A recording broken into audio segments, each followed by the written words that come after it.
এটি কোনো entertainment video নয়। এই ভিডিওর মাধ্যমে আমি তোমাদের সকলের কাছে অনুরোধ করছি একটু সাহায্যের হাত বাড়িয়ে দেওয়ার জন্য। আমার কোলে রয়েছে ছোট্ট আশমিকা। আশমিকা একটি বিরল রোগে আক্রান্ত, যার কারণে ওর হাত পায়ের মুভমেন্ট কমে আসছে। ওর 10 মাস বয়স, তবুও বসতে পারে না, এমনকি ঘাড়ও সোজা হয়নি।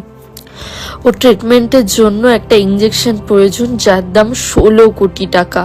আর সেই ইঞ্জেকশনটা ওকে 1.5 বছরের মধ্যে দিতে পারলে ভালো হয়। তোমরা বুঝতেই পারছো অ্যামাউন্টটা বিশাল, তাই আমরা সকলে হাত না বাড়ালে ওর পরিবারের পক্ষে সম্ভব না।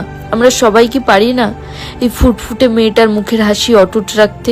আমার এই পরিবারের কাছে হাত জোর করে অনুরোধ করছি, প্লিজ এগিয়ে এসো। আমি আপনাদের কাছে এইটুকুই অনুরোধ করব, আপনাদের ছোট্ট ছোট্ট অনুদানই পারে একমাত্র আমার মেয়েটার জীবন ফিরিয়ে দিতে পারে।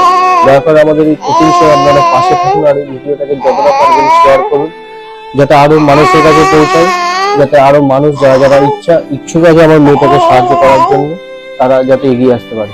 আমি এইটুকুই আবার অনুরোধ করবো আপনাদের কাছে, আপনাদের ছোট্ট দানই পারে একমাত্র আমার মেয়েটার জীবনটাকে ফিরিয়ে।